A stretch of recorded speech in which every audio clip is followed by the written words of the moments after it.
For 5 years, my daughter wouldn't speak to me, not a single word. I would call her every night at 7 p.m., same time, every day, for 5 years. And every single night she would let it ring and ring and ring until voicemail picked up. I left her messages, hundreds of them. I love you, sweetheart. I miss you. Please call me back. She never responded. She told everyone I abandoned her. She told her teachers, her friends, her therapist, that I was a deadbeat dad who walked out on his family. She believed it with every fiber of her being, and the worst part, I couldn't prove her wrong, until the day she found her mother's old phone in the garage.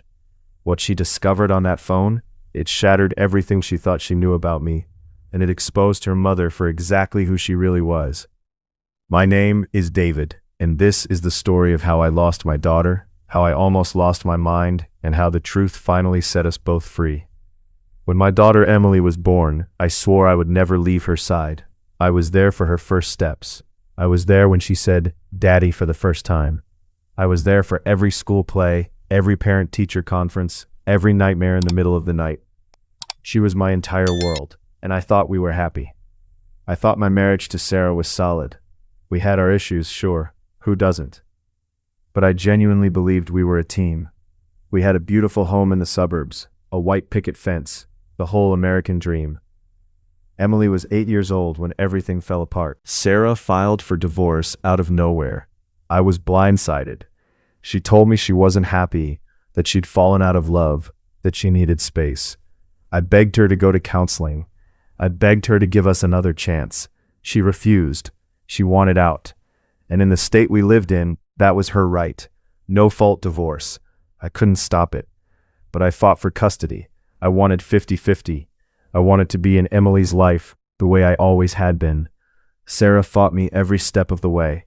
She told the court I was an absent father. She told them I traveled too much for work, that I was never home, that Emily barely knew me. She painted me as a stranger, and because I worked a demanding job to support our family, the judge believed her. Sarah got primary custody. I got every other weekend and one dinner night a week. It was a blow, but I thought, okay, I can work with this. I'll make every second count. I had no idea what was coming next.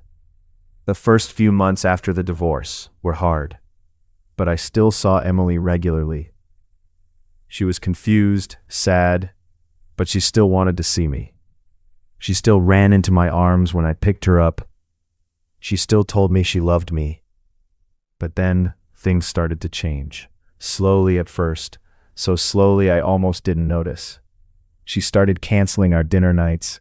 I have a lot of homework, Dad. She started pulling away during visits. I'm tired. Can we just watch TV? She stopped calling me Daddy. It became Dad, then David, then nothing. I asked Sarah what was going on. She said Emily was just adjusting and that I needed to give her space. So I did. Big mistake. Then the calls started getting rejected. She's in the shower. She's at a friend's house. She's not feeling well. I started leaving voicemails. Hey, sweetheart, it's Dad. Just wanted to say I love you. Call me back when you can. No response. I left another one, and another, and another. Every night at 7 p.m., for months, then for years. Then came the words that destroyed me. The first time I heard them, I was standing in the parking lot of her school. I had come to pick her up for my weekend, and she walked out with her mother. I waved. She looked at me, and she said, "I hate you. You ruined our family. You left us." I felt like someone had punched me in the chest. I couldn't breathe. I looked at Sarah. She was standing behind Emily with this tiny smile on her face, a smile that said, "I win." I tried to explain.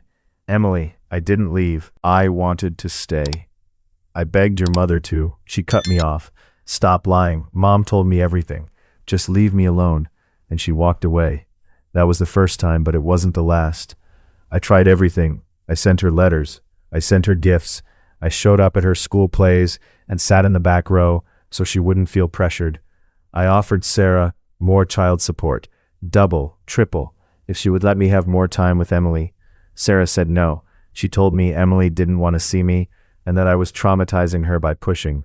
I was terrified of losing my daughter forever, so I stopped pushing. I gave Emily her space.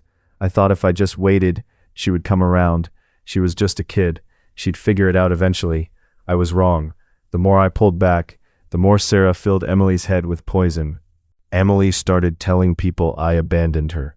She told her teachers I never called. She told her friends I didn't love her. She told her therapist I was a dangerous man who had scarred her. I found out about the therapist from a mutual friend. I was horrified. Sarah had convinced Emily that the problem wasn't the divorce. The problem was me. I was the villain. I was the monster. And every day Emily became more and more convinced of that lie. 5 years. That's how long it lasted. Emily went from 8 to 13 without speaking a single kind word to me. She would see me at forced family events, birthdays, holidays, and she would literally turn her back on me. She would leave the room when I walked in. She would whisper to her cousins and point at me. I could see her mouth the words, "That's my dad. He left us." And I had no way to fight it, no way to prove I didn't. I was completely helpless. I started drinking. Not a lot, just enough to numb the pain at night. I went to therapy. I joined support groups for alienated parents. I read every book I could find on parental alienation, but nothing helped. Because the more I learned, the more I realized how insidious it was. Sarah wasn't just telling lies. She was systematically dismantling Emily's ability to love me. She was conditioning her to see me as an enemy. She was using our daughter as a weapon. And the worst part, I still loved Emily with every ounce of my soul. I never stopped. I would never stop, even when she hated me, even when she told me she wished I was dead. I loved her anyway. That's what a father does. And then, after 5 years of silence, the truth finally showed up. It wasn't a court order. It wasn't a confession. It was an old phone. Sarah had upgraded her phone about a year earlier. She'd bought the latest iPhone and tossed her old one in a box in the garage. Emily was 13. She was curious. She found the old phone, charged it up, and started scrolling. She was looking for old photos of herself. She wanted to see what she looked like when she was little. But she found something else. She found her mother's text messages. It took her hours to read through them all. She told me later she couldn't stop. She was in shock. What she read made her physically sick. There were messages between Sarah and her lawyer. Messages that made it absolutely clear that Sarah had been poisoning Emily's mind intentionally. The lawyer had warned her that alienation could backfire. And Sarah's response? "I don't care. I need more child support. Keep her angry at him and I get more money." Another message said, if he tries to talk to her, remind her what he did.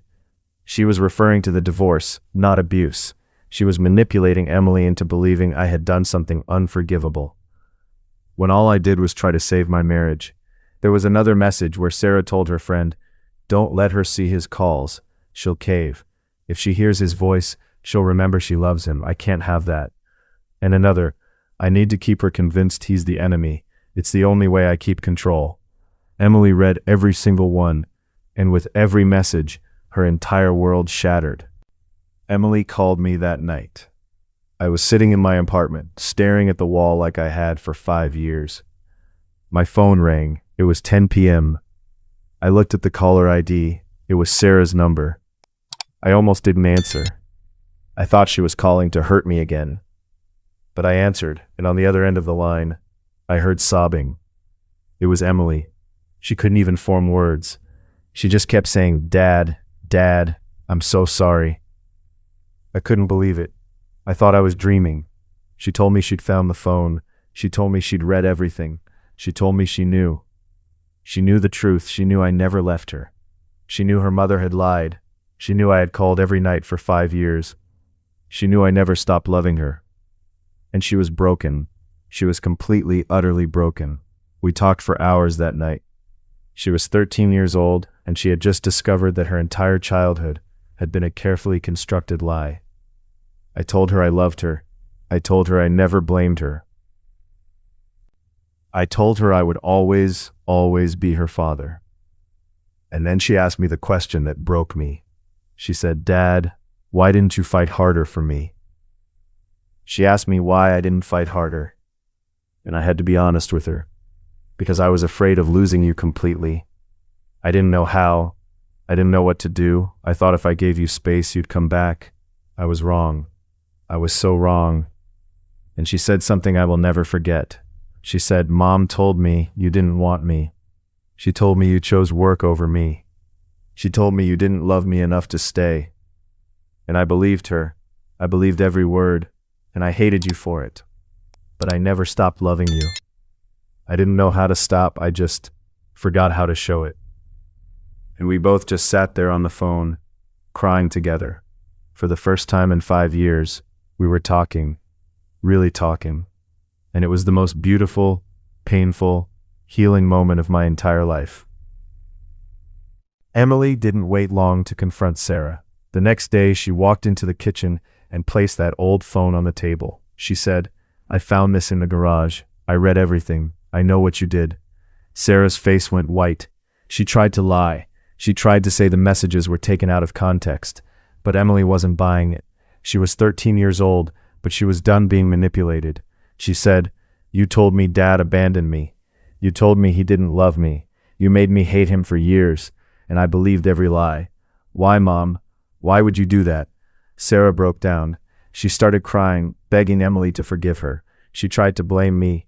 She tried to blame the divorce. She tried to blame everything except herself. Emily looked at her mother and said something that will haunt Sarah forever. She said, I don't know who you are anymore, and I don't think I ever did. Then she walked out. She came to my house that night with a backpack and a heart full of anger. I held her like I had wanted to hold her for 5 years. And she let me. She finally let me. I filed for custody modification immediately. I had all the evidence I needed. The text messages were devastating. I hired a forensic expert to verify their authenticity. I hired a child psychologist to evaluate Emily. The psychologist confirmed what I already knew. Emily had been systematically alienated from me for years. She was suffering from trauma. She needed therapy. She needed stability. She needed her father. The court date came, and Sarah, to her credit, didn't try to deny it. She couldn't. The evidence was overwhelming. Her lawyer advised her to settle, but I refused. I wanted a full hearing. I wanted the judge to see exactly what Sarah had done. And Emily was the star witness. She took the stand at 13 years old, and she told the court everything. She told them how her mother had poisoned her mind. She told them about the texts. She told them how she had spent 5 years hating a man who had done nothing wrong. She spoke with such clarity and such pain that the entire courtroom was silent. And then she looked at her mother and said something that will haunt me forever. She said, Mom, I used to think Dad was the villain, but now I know. You were the villain all along. The judge didn't take long. He looked at the evidence, he listened to Emily's testimony, and he ruled. He gave me primary custody. 70% of the time, Emily would live with me. Sarah would get every other weekend and supervised visitation for the first 6 months. The judge said something that I will never forget. He said, This court has seen many cases of parental alienation, but this is one of the most calculated and cruel I have ever witnessed. It is clear that the mother's actions were motivated by financial gain and control, not by the best interests of the child. Sarah broke down. She sobbed in the courtroom, but I didn't feel sorry for her, not for a second, because she had stolen 5 years of my daughter's life. She had stolen 5 years of my life, and she had done it all for money, for control, for revenge. Emily looked at her mother with tears in her eyes and said, I hope you get the help you need, Mom, because I can't help you anymore. But Sarah wasn't done. She couldn't let go. About 2 months after the custody hearing, Sarah tried one last desperate move. She called the police and reported that Emily had stolen expensive jewelry from her. She claimed Emily had taken her grandmother's heirloom necklace. She wanted to get Emily in trouble. She wanted to prove I was an unfit father because my daughter was a thief. Emily was terrified. She didn't know what was happening. But I had learned my lesson. I didn't trust Sarah, so I had installed security cameras in my house and in my garage. And when the police came to investigate, I showed them the footage. Sarah was on video. She had snuck into my garage, placed the necklace in Emily's backpack, and then called the police. It was a lie. Another lie. The police arrested Sarah for filing a false police report. She was charged with a misdemeanor. She lost the rest of her custody. She lost everything. And Emily finally saw her mother for who she really was. Today, Emily is 15 years old. She's thriving. She's in therapy. She's doing well in school. She has friends. She has a future. And she has her father back.